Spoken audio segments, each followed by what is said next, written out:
Hello, Dr. Milja Radovic, and welcome to the first edition of the International Film Festival Quo Vadis. We are really delighted to have you here, and we thank you for accepting to have this brief interview with the members of the Doxologia Media team. Dr. Radovic, you are an international interdisciplinary scholar specialized on the intersection between religion, media, and culture. You work at the Research Center Religion and Transformation in Contemporary Society in Vienna, and you are conducting specialized research in theology and film. Your scientific work revolves around the theology of ascesis, visual arts, citizenship, nationalism, conflict, and peace building. You authored numerous scientific articles and monographs published at eminent publishing houses. You have been a keynote speaker to numerous international scientific events, and you have been awarded for groundbreaking research in your field.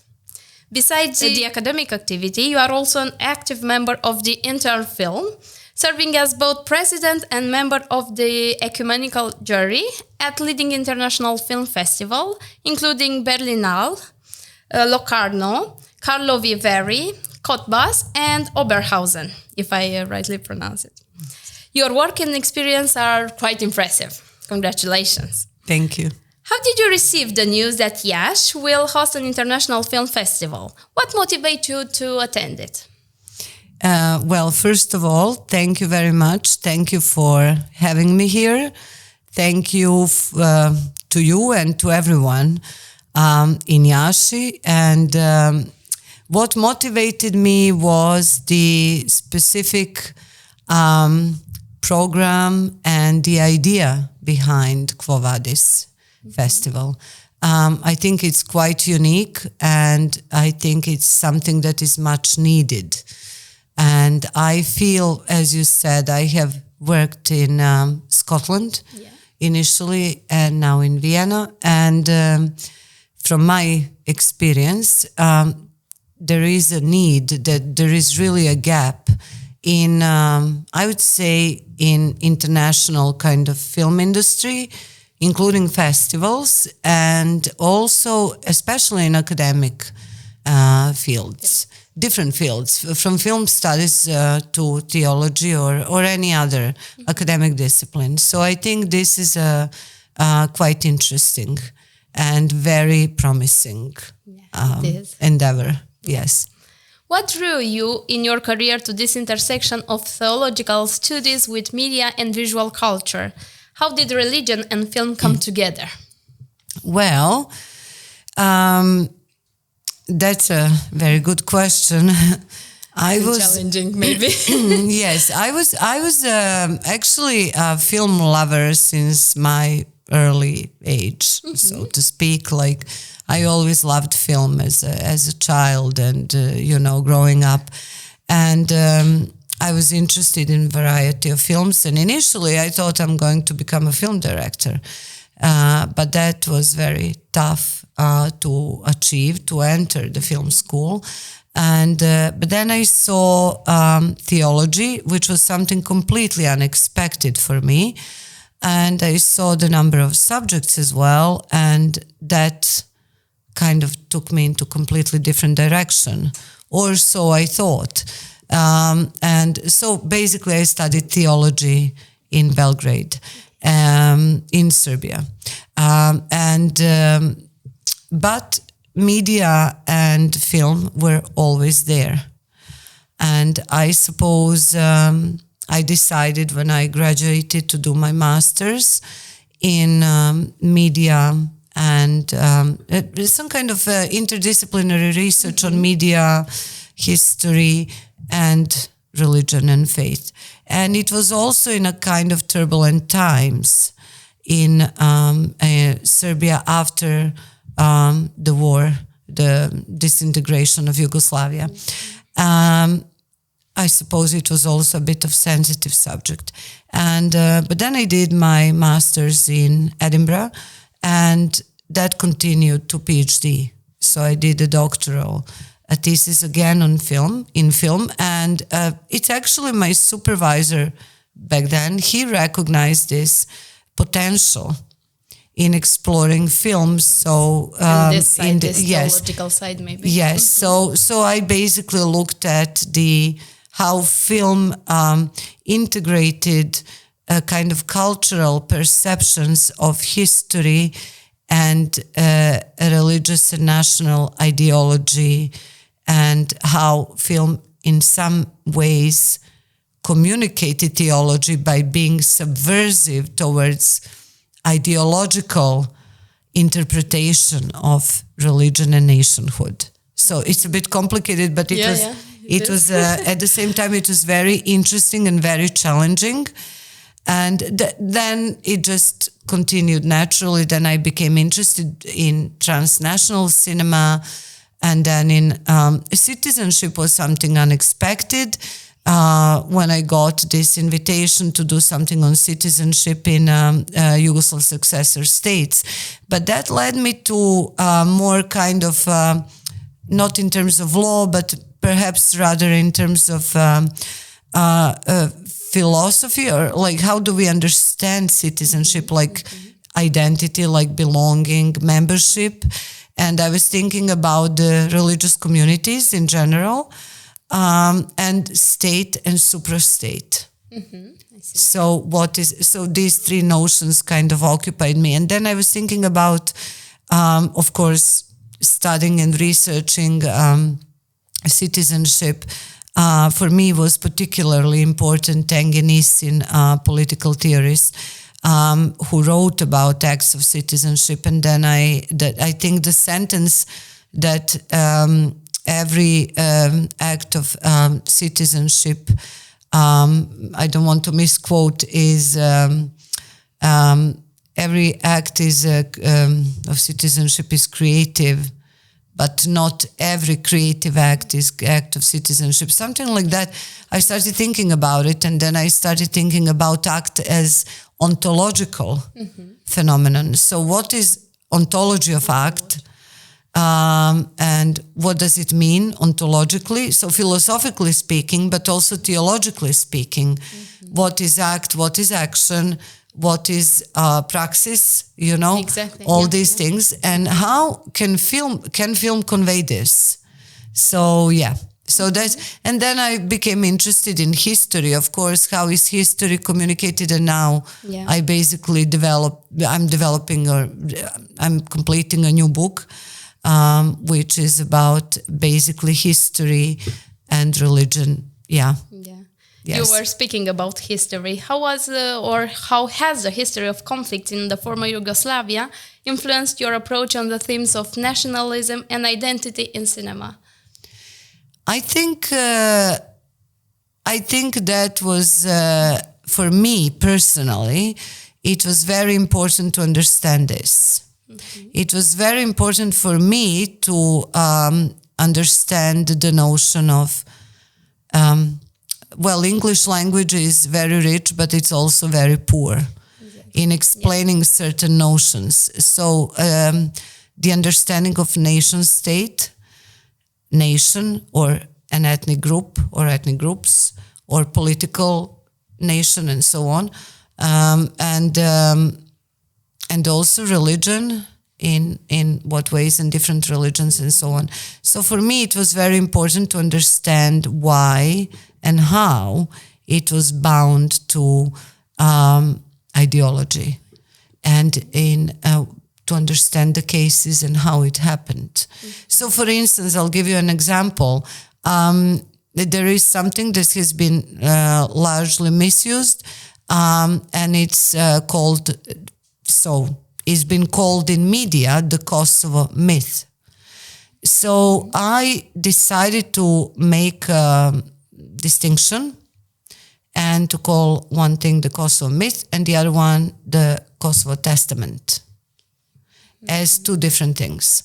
The first thing, I suppose, could refer to epic kind of oral tradition, folk tradition. Culture. Yes, culture.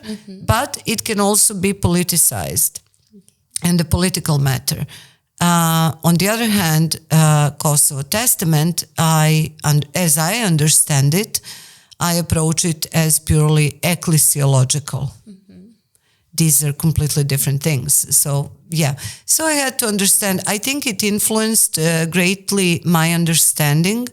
And now when I look at conflicts around the world, I don't want to go into politics at all, but when I look at the conflicts, I think at least that I have better understanding of what is going on. And but I have to say that it's this is off the topic, but that it seems like creation of new national states somehow require creation of new churches, which I find problematic because this is something I criticized 20 years ago. But anyway, it is happening. But it is an interesting phenomenon. So it did influence me in a sense that influenced my curiosity and my research and so on. But I wanted to move away from that. So into different direction. Yes. What does freedom mean in cinematography? Good question. Freedom in cinematography, I believe it's a freedom to act. It is. I don't think that freedom is everything that comes to your mind. I think the freedom is that you're free to convey some deep spiritual, worldly, or whatever experiences through arts, but also it includes freedom to be critical. Yes, why not? As long as it's not critical in a sense that it's that it is, how would I put it, kind of propagandist or so as long as it's not propaganda, that you can be critical about something. Freedom in film, in art, is necessary. There is no artist without freedom. But again, the question is, what is freedom? What is freedom? So I recall that it was Andrei Tarkovsky who spoke about this inner freedom, but it's also Viktor Frankl, now coming from Vienna, who said that that he saw people in concentration camps, for example, but they were free inside. So although you are confined to one small space, and your freedom, in other words, does not depend on the outside experience and environment. But I think freedom is necessary because it's, how would I put it? It's ontological. Every human being is born to be free. But again, the notion of freedom is quite often misused and misunderstood. Yes, but I think freedom is necessary for everything. Thank you. You talk about activism and citizens activists. How can movies be a catalyst of social change? That's a very good question. Thank you. Well, when I wrote about this, I had in mind particular films that I thought were embedding in cinematic space acts of citizenship. Not activism per se. It can become activism, but it doesn't have to. It's an act. And I gave this example before of the Saudi Arabian film Vajda, which is about the girl who wants to ride a bike, but it's prohibited. It was at the time prohibited in Saudi Arabia.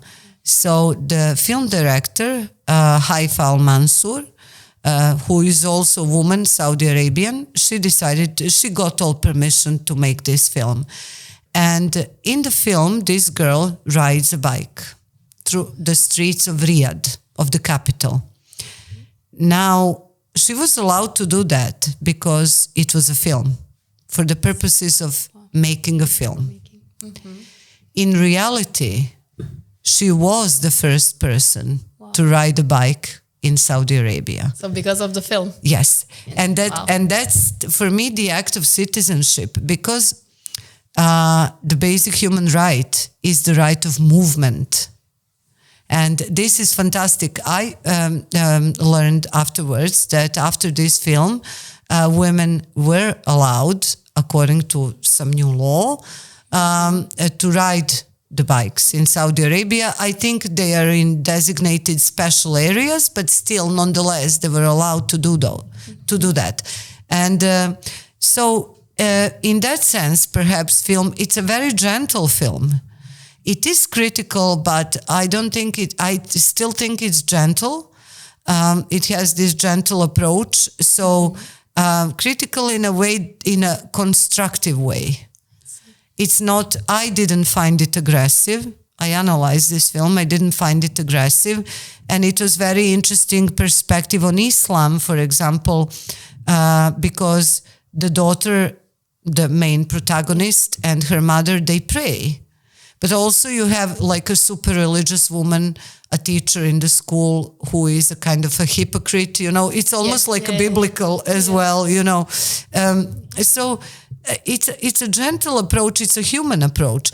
And I thought that this kind of criticism or this kind of engagement of film is kind of bringing social change. I personally dislike those activist films because they are becoming a little bit. Sometimes I wonder if it's a thin line between propaganda or promoting certain agendas, or we need to understand what is activism in the first place. What does it bring about? What is freedom? What is freedom? I mean, that's the basic question. What social change do we want to make? So these are very, very sensitive topics. But I think that artists' film is quite often interpreted politically, even if it's not political. And that in, for instance, in Soviet Union, at the time, many artists were found guilty of something, I don't know, because not only in Soviet Union, but because of the political connotation that perhaps was not intentional at all. But it's that part, is quite often depending on interpretation, You have served on ecumenical juries at various international film festivals. What criteria matter when assessing the spiritual or moral impact in an artistic context? Well, for that purpose, Interfilm has very, very clear guidance that you follow. So it has to be basically engaged. I will oversimplify, but it's everything that is engaged with human condition. That, of course, has artistic values. So we do look at film language. So when you say ecumenical jury, I believe that a lot of people think that we are looking at some kind of so-called religious films. But that's not the case, because we are also looking at this jury. It's very international. And we are looking at the films that are engaging with different subjects, and they're not necessarily religious, so to speak, at all. So it's basically that it has to be, hopefully, genuinely artistic creation, genuine creation, and also perhaps underrepresented, something that we don't see every day, but that it really does brings something novel. To touch the heart, maybe. And speaks to the heart and brings something novel. It's not fabrication of something that we saw, but it's an authentic film. And it's engaged with human condition. So I think these were the basic criteria. And we did have heated debates, but we always found, I'm really glad to say that we always somehow agreed In the end. And in the end, and it was very, very interesting. Yes, yes. How do you think a film festival can contribute to the promotion and understanding of the cinematography among the general audience? I think it can do a lot, and I think film festivals are very important in digital age. Yeah. I think film culture has to be restored, especially in certain parts of the world where film culture is really suppressed, if not lost. If not lost. I think there should be greater investment, so to speak, in collaboration between different distributors across Europe, not just European Union, but Europe in general, so that the audiences have the chance to see the films that perhaps films that can be seen here. I'm not at all optimistic that they will see it in Edinburgh or in London or somewhere else. So I think it's very important that we engage again with cinematic culture, not because there is a problem with digitalization, not at all. Digitalization is very important in preserving film heritage, right? Yes. But just in, I think cinema experience is something else. And I think it is important for young generations to engage. It's an artistic, it's an art. An artistic bridge, maybe. Yes, exactly. Generations. Yes, and perhaps it can bring something unexpected to new technologies and to new, everything that is developing right now. Thank you. Now, in the end, I invite you to give us a message for the Quo Vadis audience and for the festival. Oh, that is very difficult. I'm not quite sure what message can I give, but I would for Quo Vadis Festival, I would say that this is a brilliant idea. And my hope and my message is, please do continue with this fantastic work by all means, and just do what you're doing now, because this is much needed.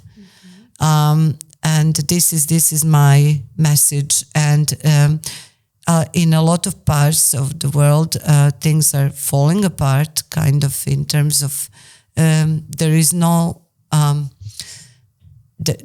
a lot of real, how do I put it? We need something that we need festivals that promote with an impact, that are engaged with cinematic culture and heritage.